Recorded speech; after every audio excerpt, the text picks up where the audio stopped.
নমস্কার, কেমন আছো সবাই? বগ ইন্ডিয়া ব্লগের একটি নতুন ভিডিওতে তোমাদের স্বাগত। আজকে আমরা যাচ্ছি আমাদের দেশের বাড়ি রামদিয়া, গোপালগঞ্জে। সেই অভিজ্ঞতা শেয়ার করব তোমাদের সঙ্গে।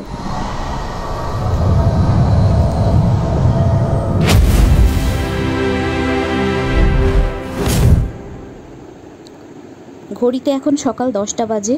বেরিয়ে পড়লাম আমরা। ইজি বাইকে করে চললাম বাস স্ট্যান্ডের উদ্দেশ্যে। রাস্তাগুলো খুব বেশি ফাঁকা ফাঁকা। রোজার মাসে সকালের দিকটা এমনই ফাঁকা ফাঁকা থাকে। কাজ না থাকলে বিশেষত কেউ রাস্তায় বের হয় না, আর ওই গরমের মধ্যে। টিকিট কেটে সিট নিয়ে উঠে পড়লাম বাসে। যাত্রা শুরু হলো আমাদের। যাচ্ছি রূপসা ব্রিজের ওপর দিয়ে। এবার চলতে হবে প্রায় 1.5-2 ঘন্টা। আজকের তাপটা একটু বেশি, তাই জার্নিটা একটু বেশি কষ্টসাধ্য। অন্য দিনের তুলনায় একটু বেশি সময় লাগলো। বাস থেকে নেমে আবার ইজি বাইকে করে নেমে পড়লাম বাড়ির সামনে।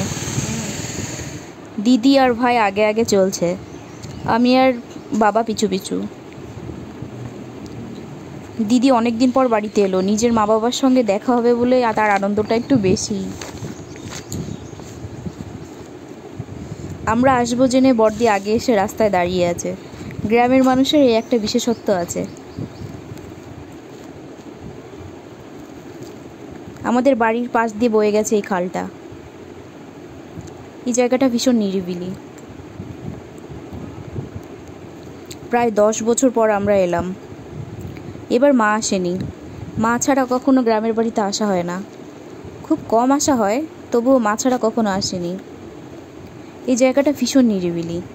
বিকালের দিকটা এখানটা বসে মন ভালো হয়ে যায়। গরমের তাপদাহে মানুষরা এখানে এসেই বসে থাকে।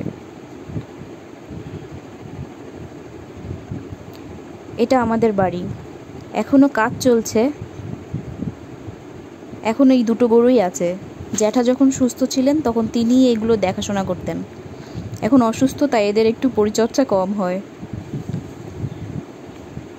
নিচটা দিয়ে আবার খালে যাওয়া যায়। রান্নাটা হচ্ছে, তাই তার মধ্যেই আমরা ঘুরে বেড়াবো একটু। এই পুকুরটাতে খুব মাছ।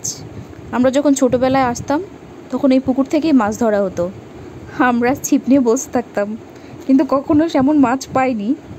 ওরা ধরলে কি সুন্দর টপাটপ মাছ উঠে যায়, কিন্তু আমাদের ছিপে কখনো মাছ ওঠে না। রাতের বেলাটা এই জায়গাটা খুব নিশ্চুপ। এখানে শোষো হাওয়া হয়। ছোটোবেলায় সে ভয়ই পেতাম। একা একা এখনও বাড়ির বাইরে বেরোতে দেয় না। এখানে একটা তেঁতুল গাছ আছে। জায়গাটা নাকি রাত্রেবেলায় ভয়েরই হয়। অন্যবার এখানে এলে অনেকটা দিন থাকা হয়, কিন্তু এবার হাতে সময় খুব কম, তাই ঘুরে ফিরে তাড়াতাড়ি বাড়ি ফিরে যাব। এত তাপের মধ্যে ওই জায়গাটা খুব শান্ত। এখানটা একটু ঠান্ডা, বাতাসও আছে, তাই আমরা এসে পুকুর পাড়ে বসে আছি।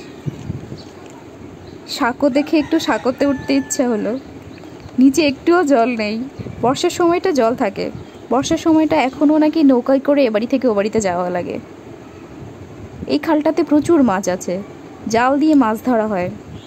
ছোটোবেলায় এসে যখন অনেক দিন থাকতাম তখন আমরা এখানেই মাছ ধরতাম। দূরের ওই রাস্তাটা এখন নতুন হয়েছে। এখন এখানে প্রায় গাড়ি ঘোড়া চলে, সবসময় জমজমাট থাকে। ছোটোবেলায় জায়গাটা অনেক ফাঁকা ফাঁকা ছিল, কিন্তু আমার এসে ভালোই লাগতো। পুকুরে এসে স্নান করতাম। এখন খেয়ে যাব মেলায়। ততক্ষণ পর্যন্ত টাটা। ভিডিও ভালো লাগলে লাইক, কমেন্ট, শেয়ার করে পাশে থেকো।